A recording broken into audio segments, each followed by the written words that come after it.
Muy bien, doctores.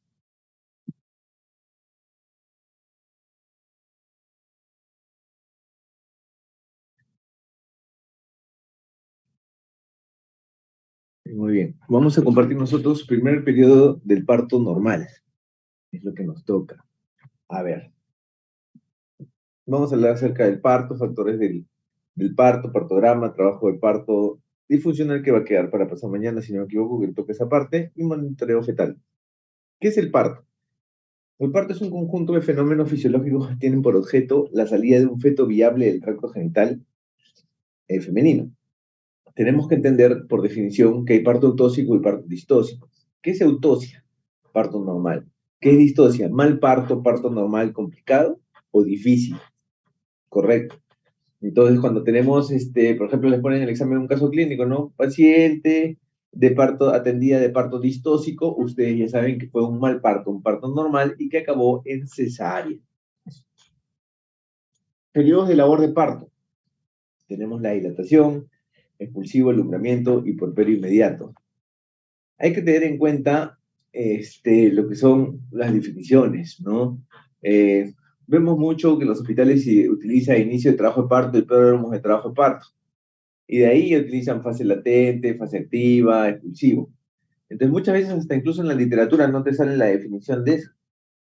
Pero hay que tener los conceptos claros. ¿Cuál sería la diferencia entre inicio de trabajo de parto y pródromos de trabajo de parto?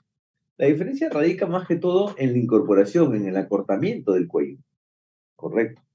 ¿Qué quiere decir con eso? Que la incorporación, el acortamiento del cuello, es básicamente, si mi mano, el que vemos acá, es el útero y esto es el cuello hace esto, se acorta y después dilata. Entonces, ese acortamiento se llama incorporación. Bueno, el acortamiento del cuello es generalmente menor del 50% en pródromos de trabajo de parto y mayor del 50% en inicios de trabajo de parto. Y ese inicio de trabajo de parto puede irse hasta 1 centímetro de dilatación, lo que en primíparas le llaman permeable un dígito y en multíparas le llaman dehiscente un dígito. Ahora, hay que tener en cuenta que tanto en inicio de trabajo de parto como en pródromo de trabajo de parto vamos a encontrar pérdida de tapón mucoso, contracciones esporádicas, en ambos. La diferencia radica en la incorporación. Para después ya 2, 3 irse a fase latente y de 4 a 10 la activa y la 10 ya la expulsiva.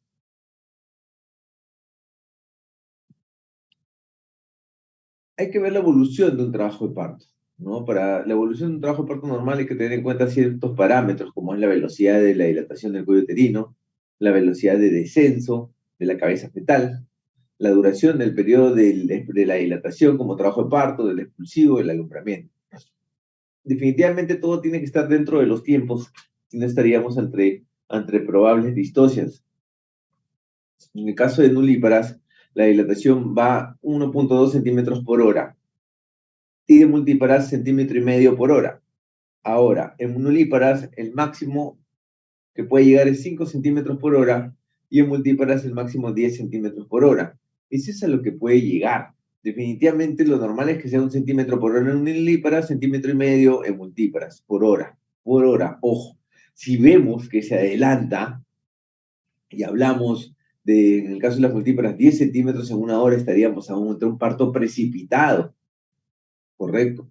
Y eso hay que tener cuidado porque después en un parto precipitado eso me puede condicionar la atonía uterina o la hemorragia posparto porque producto de la dilatación tan rápida y masiva, esos receptores de oxitocina han quedado copados y definitivamente en el puerperio inmediato no se va a contraer el útero y me va a condicionar la hemorragia posparto. En cuanto a la velocidad de descenso, la velocidad de descenso es 1 centímetro por hora y en multíparas 2 centímetros por hora, la cabeza fetal, la cual generalmente se da en ambas a partir de 7 centímetros de dilatación, lo vamos a ver ahora en la curva de trabajo de parto de Friedman. Ahora, la duración del periodo, la dilatación normal en nulíparas es de 8 a 12 horas y multíparas de 6 a 8 horas. El expulsivo en una nulípara yo puedo esperar un máximo de 2 horas y una multípara máximo 1 hora. Acá les pongo promedios. Para nulíparas un promedio de 50 minutos y para multíparas un promedio de 20 minutos. ¿Por qué? Porque es verdad que la literatura te dice que tú puedes esperar una nulípara 2 horas en expulsivo, pero se ponen promedios, ¿por qué? Porque en los hospitales se trabaja en base a protocolos, entonces pues ponemos como promedio 50 minutos. Y segundo, si vas a dejar a una paciente en expulsivo 50 minutos, es porque le vas a estar monitorizando los latidos en forma constante en ese momento, porque no se olviden que el bebé, cuando la cabeza fetal ya está en el canal del parto, va a estar comprimida tanto por la pelvis ósea como por la pelvis blanda. Entonces, eso definitivamente puede condicionar algunas caídas de los latidos que van a ser contraproducentes para el neonato cuando salga. Por ese motivo es que se ponen promedios y por ese motivo es que tú puedes esperar eso siempre y cuando los latidos no caigan, no entre en bradicardia y esté todo dentro de lo normal.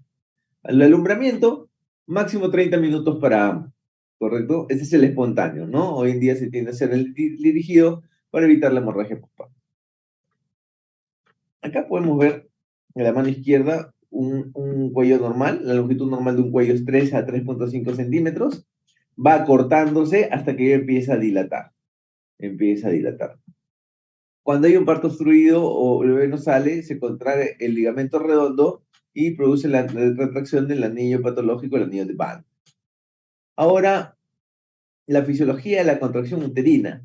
Definitivamente la fisiología de la contracción uterina empieza en el fondo y termina en el istmo. Que el istmo después, cuando la paciente está gestando a las 35 o 36 semanas, se va a adelgazar y se va a extender y se va a llamar segmento. Y en el segmento es donde recién uno corta. Entonces no se olviden que el segmento recién se forma entre 35 y 36 semanas.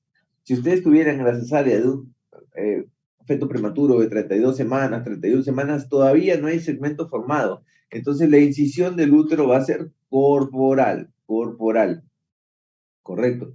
Entonces, ¿cuál sería el riesgo de esos fetos? Que si vuelven a salir gestando, de esas madres, que si vuelven a salir gestando, definitivamente tú has hecho la incisión en el cuerpo del útero, no en el segmento. Entonces, su próxima gestación tiene que ser cesárea sí o sí. Pero sin embargo, cesáreas anteriores solo una vez, que la cesárea anterior fue a las 40 semanas y salió gestando después de 2 años, ¿correcto? Tú puedes intentar un parto normal si no es la misma causa de la cesárea en la primera oportunidad.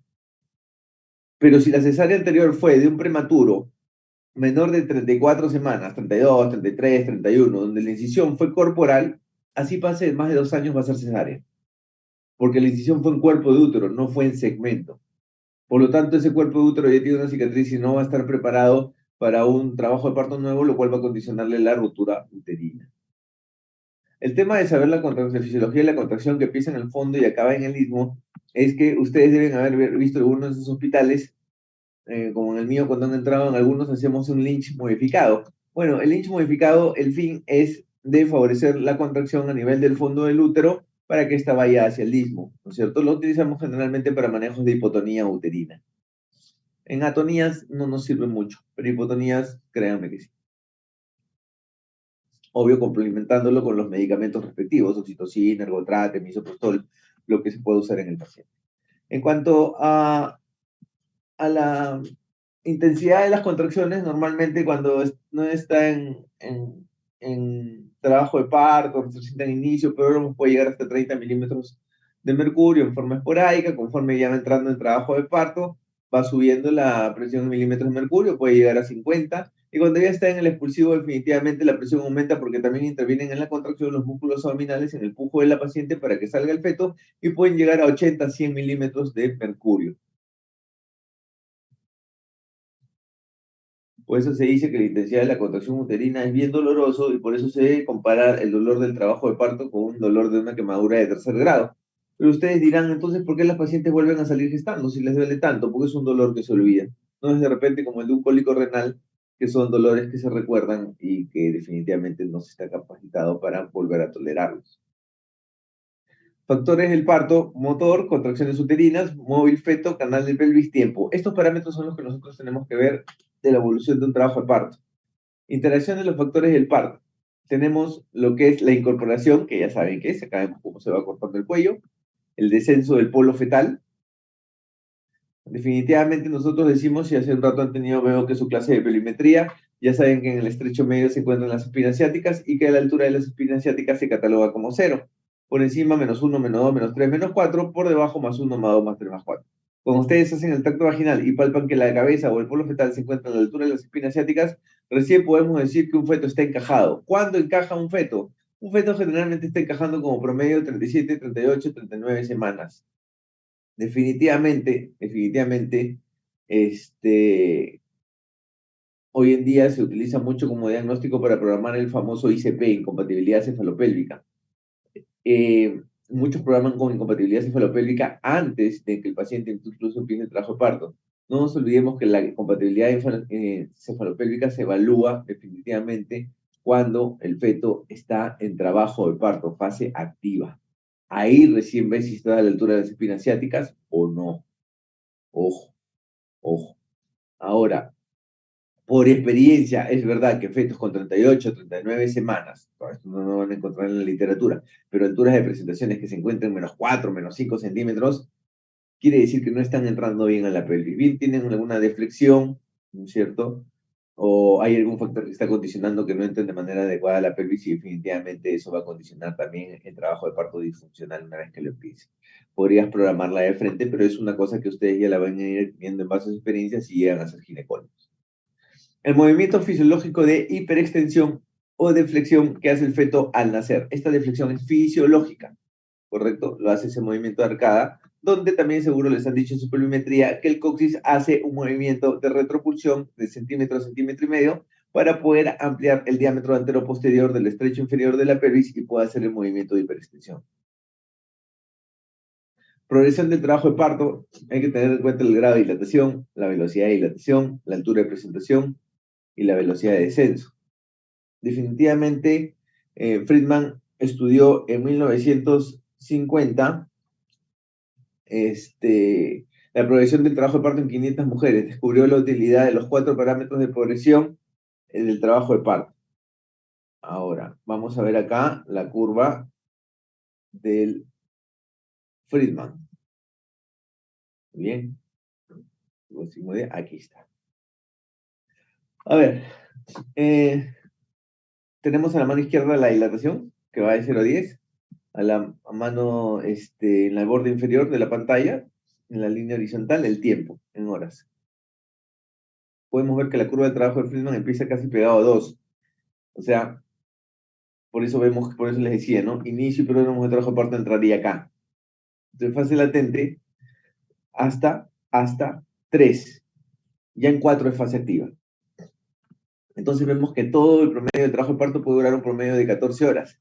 8 horas la fase latente y 6 horas la fase activa. Y a partir de 4 de dilatación, esta curva de Friedman entra en ascenso,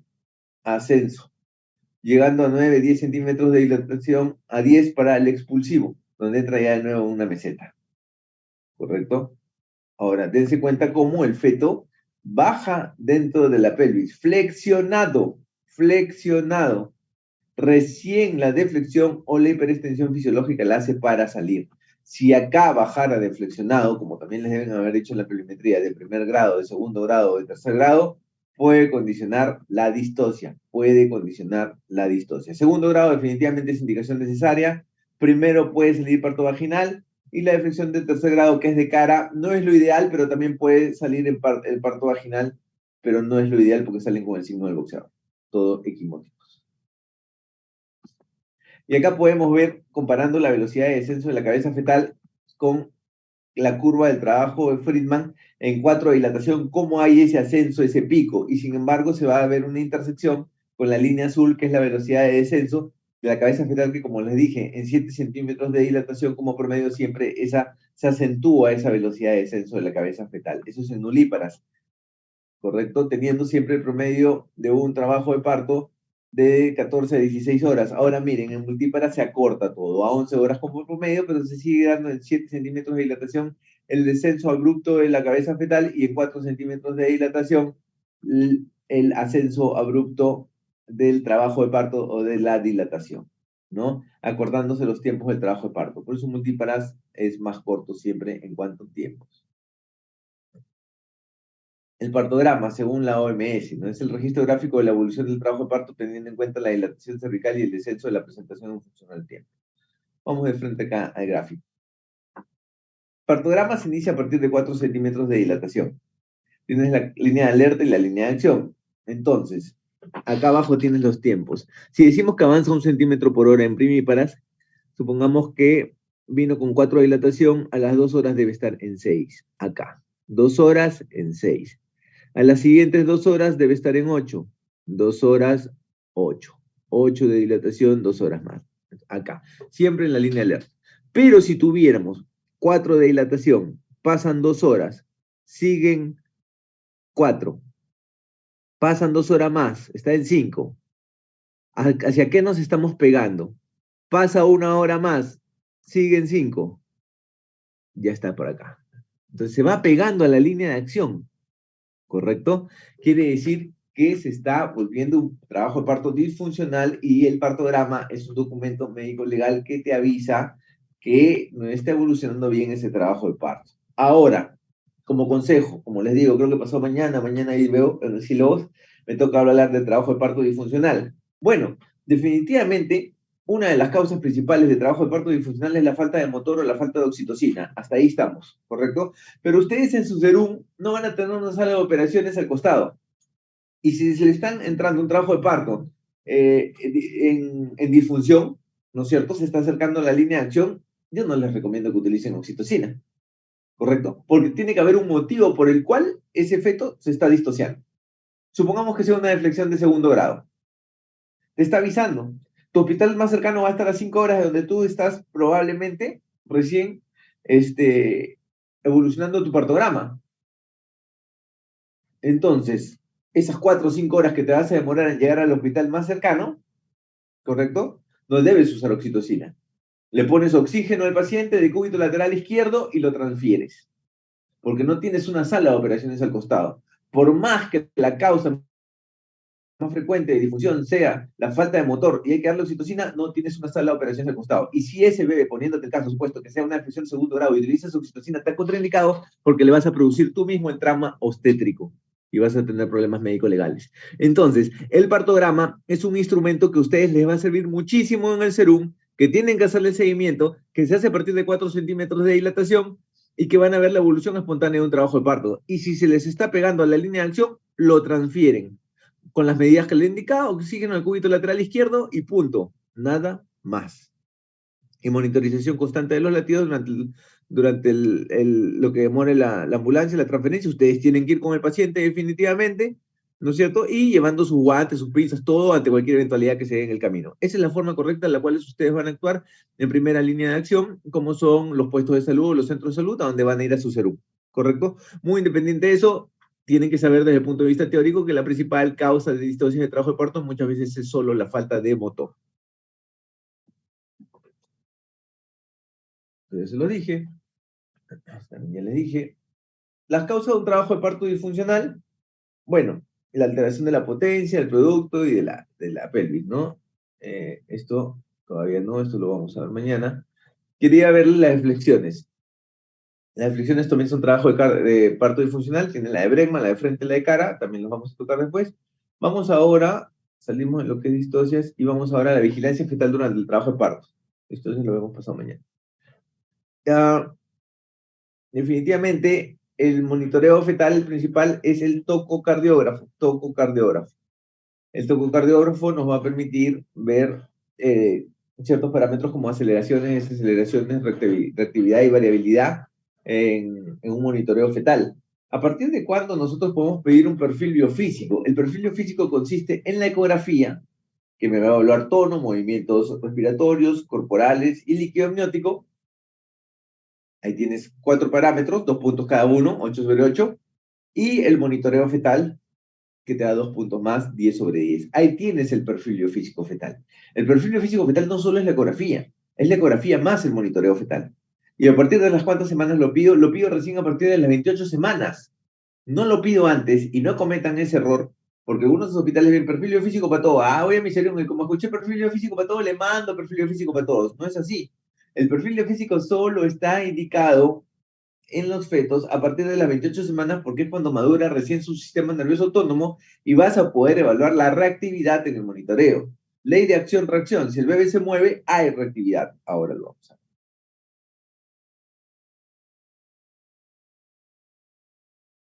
Y vean esto y retrocedo. Bueno, acá este es uno patológico, pero bueno. Una contracción y vemos acá la caída de los latidos, pero lo normal es esta parte.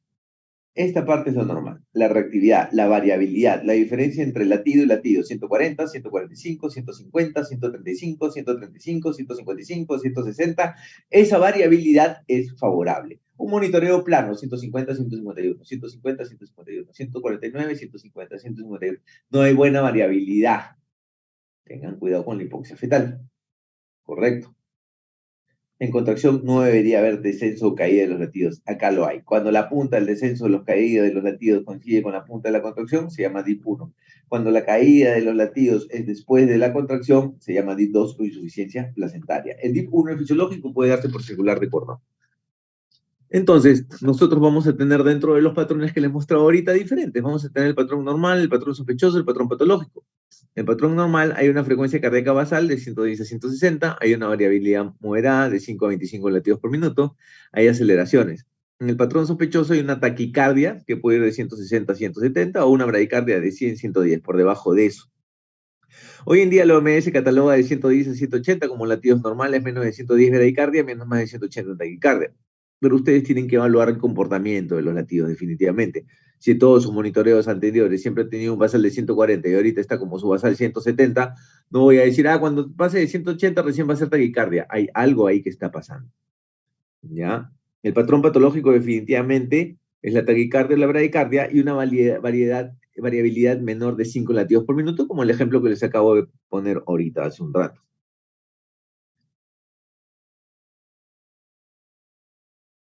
Los principios del monitoreo electrónico fetal son los mismos tanto para el feto prematuro como para el feto a término. ¿Correcto? Para ambos está indicado lo mismo. Ahora, hay complicaciones perinatales que se van a encontrar asociados de repente durante un trabajo de parto prematuro, como puede ser la preeclampsia, la corononitis o los oligohidramnios, ¿no es cierto? Que van a condicionar ciertas modificaciones en el monitoreo electrónico fetal. Definitivamente lo patológico es una variabilidad mínima ausente, desaceleraciones tardías después de la contracción, como les puse de ejemplo hace un rato, que son los DIP2 o insuficiencia placentaria, las desaceleraciones variables persistentes también, o la taquicardia. La taquicardia generalmente precede a la bradicardia, o sea, precede a ya la falta del feto de poder compensar esa hipoxia que está teniendo, probablemente crónica, porque la aguda te da de inmediatamente bradicardia. Eh, Hay muy poca literatura al respecto, definitivamente. Ustedes, muchos no van a tener en su cerebro un monitoreo electrónico fetal. Eso no significa que ustedes no puedan evaluar, ya sea con el Doppler continuo, que probablemente es lo que van a tener, que ese es el aparatito para escuchar los latidos. Se quedan ahí como escuchando los latidos del paciente y ven cómo se comportan esos latidos con la contracción uterina. Pueden tener una mano en el fondo del útero y la otra con el Doppler en los latidos, y ustedes en su cabeza van simulando un monitoreo fetal. O sea, no hay excusa de no tener tococardiógrafo para evaluar bien un paciente. Como conclusión, las características de los patrones de la frecuencia cardíaca fetal intraparto y sus implicancias para el feto prematuro son muy diferentes a un feto a término. El feto pretérmino es más frágil y susceptible a hipoxia intraparto. Debe monitorizarse todo feto prematuro en trabajo de parto. Muy bien, doctores. ¿Alguna pregunta? ¿Algo que Doctor, no por haya quedado favor, claro? repetiría eso de a las cuántas semanas se hacía este estudio que había mencionado, ese de que si el bebito se mueve. Ya, el monitoreo fetal. El monitoreo Ajá. fetal generalmente se hace a partir de las 28 semanas. Por literatura, protocolos de hospital te ponen 29-30. ¿Por qué? Porque recién a esa edad gestacional madura el sistema nervioso autónomo, o sea, el simpático y el parasimpático, y vas a poder tener esa variabilidad fisiológica respectiva que ocurre, que has visto en el monitoreo que te he puesto, ¿me entiendes? Si yo le pido un monitoreo fetal o un perfil físico a una gestante, 28 semanas, 27, 26, 25, 24, va a salir plano, va a salir plano. Entonces tú vas a confundir eso con una hipoxia. Y no es por hipoxia, es porque no ha madurado su sistema nervioso autónomo. Después de las 29-30, que ya está madurado el sistema nervioso autónomo, y tú encuentras un monitoreo plano sin variabilidad, como les he indicado, recién puedes pensar en un problema de hipoxia, lo cual sería una emergencia, definitivamente, ¿no? Listo, doctor. ¿Alguna otra pregunta?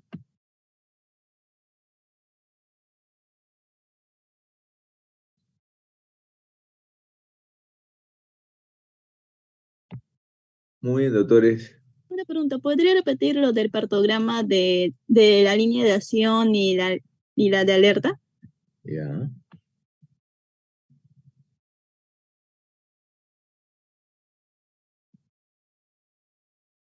El partograma se inicia a partir de 4 centímetros de dilatación. ¿Ya? A partir de 4 centímetros de dilatación.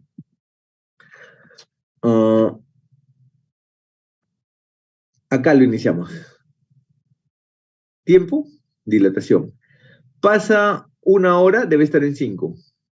1 hora, 5 dilatación. Pasa 1 hora más, debe estar en 6.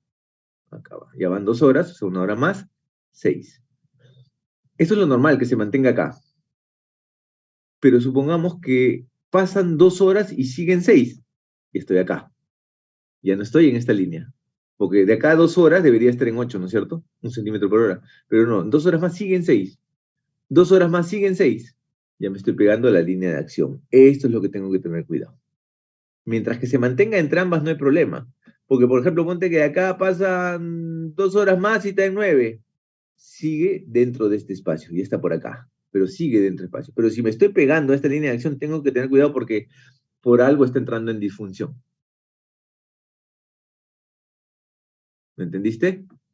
Sí, doctor, muchas gracias. Bien. ¿Alguna otra pregunta, muchachos?